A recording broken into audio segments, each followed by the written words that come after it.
What inspired me to play football at the age of 5 was that my dad played. I was born to a single mother who was 18 when she had me, and we went through it. We had a lot of struggle, and we moved from Edmonton to Kelowna. I was born in Edmonton, and then we moved when I was 3 to Kelowna, away from my dad. It just wasn't a good situation. He was a good dude, just was in the wrong scene and was making bad choices, so we left. And yeah, when I was 5, my mom put me into football because my dad played a little bit in high school.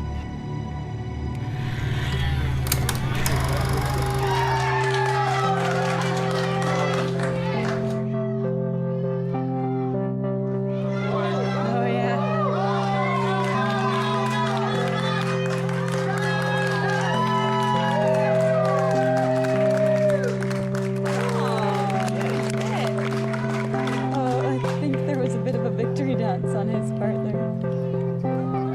Oh, how cute are they? The football scene is what we made it in Kelowna, and it was never incredible. I had to pave my own way going down to camps and all these different things to get the opportunities that I had. And I was just very, very fortunate. I call my big brother when I was a freshman in high school as well. So, Bruce Lee says when the student is ready, the teacher will appear, and he appeared. And he guided me all those years and trained me, and I owe everything that I have now to him. I'd actually just finished as a player myself. I'd finished my CFL career, and I was coming back to my alma mater, my high school, to see if there was anything that I could do to help out. I got to that first practice, and I saw this skinny little freshman kid just dunk on 2 of our starting senior defensive backs. And I thought to myself, holy smokes, that kid's pretty good. I wonder who that is. And another coach who was there said, hey, he's one of the best kids we've had walk through our program. His name's Nolan Ohl. And that was my first introduction to Nolan. And I thought to myself, man, I really hope this kid's got his head on his shoulders because he could go. One of the things that attracted me to Nolan as a player was that he had a humility and a hunger in him that I had never seen before. And I thought if there was an opportunity to coach a kid like that out of my hometown in a place where there was some disconnect between the highest levels of coaching and what was available to us here in the Okanagan. So I thought if there was a kid who deserved it, a kid who wanted to put his ego to the side and really just open himself up to learning, I think that the opportunity was there, and I think that was the opportunity that came across Nolan's desk, and to his credit, he was ready for it. Running wild like a slaughter the flies. I am the thorn in the side, I got my sword in the sky. I'm from a different planet, I'm a quantum machine. I get results you can see, I flip the W on a WE. I do have a lot more of a burn within me. It was always there, and I think a lot of us, we all have it within us, but it's scary. It's scary to be like, I'm gonna go to pain every day. It's scary to, I'm gonna do it when I, said I was gonna do it. Now I don't feel like I'm still gonna do it.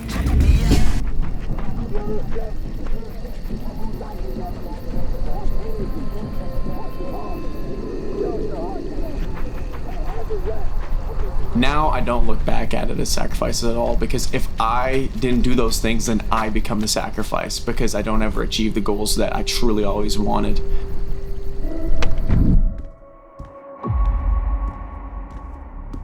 When you're doing something hard, the more you do hard things, the better you get at them. And so that was my identity. I was gonna be the guy that did the hard things, and I just was gonna be the guy that did 300 push-ups at night. I was gonna do that. And guess what? Over time, I became a beast, an animal, and nobody could mess with me because I just knew you didn't do that. I will do whatever it takes to achieve my goal. Greatness needs to be intense, needs to be passionate. Like, you don't just get there by being lukewarm. Never forget who I am. I got my plans all in my hand. I got my goals right in my reach. Life the bones when a boy lands. I'm knowing they cannot stand it. I'm a bandit and a beast from another planet. The people that hate on me never achieve more than me. They're in the exact same place as they were before. And I have no ill feelings towards them at all. I'm actually so grateful. Like 50 Cent says it, right? Like, I need you to hate me. And they gave me fuel. they gave me fuel, and that was something that I could turn to. So I'm really grateful for them. To me, if nobody's hating, you're not doing something that's worthwhile. That's really the way that I thought about it. Like, that's legendary. That's legendary that people are like, you're living in their head rent free. What's up, Roy? Come on in. But yeah, that right heel, it's like my Achilles, and actually in spring ball too. A D lineman like fell into my foot and just twisted a little bit. So Yeah. that's when hurt a little bit back there. But the toe thing, remember the reactivation of the toe? Yeah. No problems with this, like completely gone. So that's been great. You know what I should look at? Why don't we just to be safe? Let's look at your Achilles first. Yeah. And I'm thinking those are big injuries if they aren't treated well. And then tell me about this. The guy almost landed on it. Yeah, like I was running, Yeah. caught a tunnel screen this way, and then the guy came in, fell down, he like took me out, my foot was planted, Yeah. and then it just like aggravated a little bit, but it was fine. It just like a lot of dorsiflexion was lost, so like even now it's like this one can go a little bit further, and it just like hurts so bad in the back. Yeah, it looks like you got a chronic bursitis that's hanging in there, which I would take in some ways more than a tendonitis anyway. Right. It's a nagging pain in the ass thing, but they don't rupture. D1 was so clear to me, boom. And I got obsessed, like that was going to happen. But honestly, it was lower hanging fruit because there's so many D1 schools and there's so many ways to do it. And I just knew. I saw the numbers, I knew I could go do this, and I did it, right? Though not like my dream school, I didn't go to Stanford, right? Went to Eastern Washington, it's the perfect place for me, and I have a shot to go to the NFL now. Talk with our pads, we're gonna talk with our effort, we're gonna talk with our play. Go inside your heart and be who you are. Look to the left and right of you, man.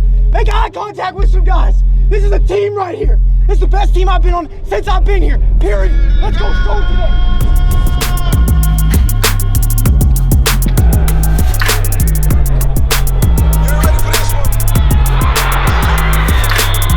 Pussy nigga, you ain't hanging with the goat yet. Reaching for the dapper, leave him hanging like a coat check. Whoa, I be really moving, nigga, no rest. Wrist on both legs, big dog, both legs. Whoa, I ain't answering the call, so you fed up. Too busy getting cheese, getting cheddar. Never fade, I'ma run this shit forever. This shit is second if I don't keep the shit together. Bet my ex mad, cause a nigga get that. Try to shoot a shot, and you gon' have to hit the step back. When I die, nigga, rap that. I'ma hit a place and tell him. It ain't about them, this is our moment. We wear all black because it's a funeral. Let's go. As soon as I got to Eastern, it was NFL. And I've just been so focused on the process for 4 years now, coming up on 4 years and going into my 5th season. And there was just so many setbacks, and it seemed like it was so far away, and then I didn't produce, I didn't have stats. And yeah, it just was like, dang, like, will I really do this? But like I said, I didn't really care about that because every single day I'm writing it down. I made it to the NFL, I'm in the NFL, I write that down every single day. And even right now, like saying this, like it's pretty bold for, some people to think like I'm saying this. I just don't care though, because literally a couple days ago, I was talking to this guy that is in the NFL, and he basically just told me that I got it and I just need to keep doing what I'm doing. And it really hit me that it's the exact same thing as going D1, and I set out for this vision, and it might not be perfect. I might have to go a different route to get there. I just know that I will literally do whatever it takes. And I told one of my teammates this, like when I was a freshman, like I will literally, and he was like, yeah, I don't know if I'm on that level. Like I looked at him like crazy in his eyes.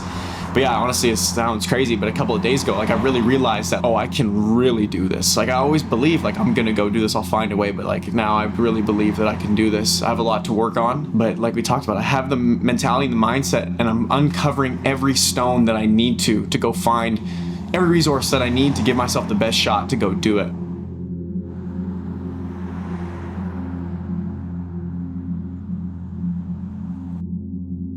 I'm super proud of him. I set him on the path, but that's it.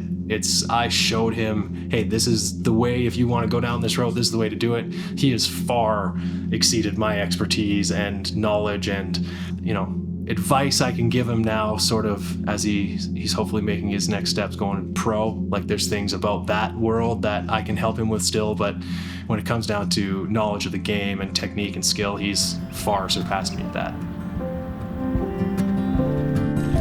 for anyone listening to this.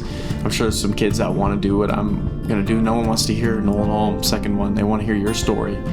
The most intelligent thing to do is to attach a meaning that empowers you forward.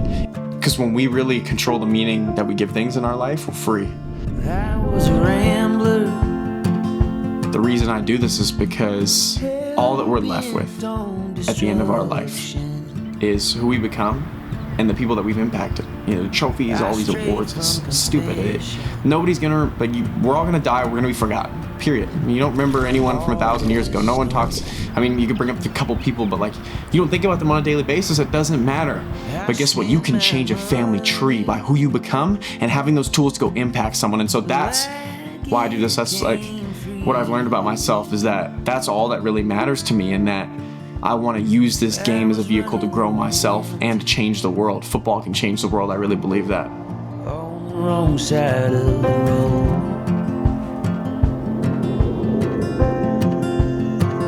And then one morning I saw the sun come up. Looked like it was painted on the beach.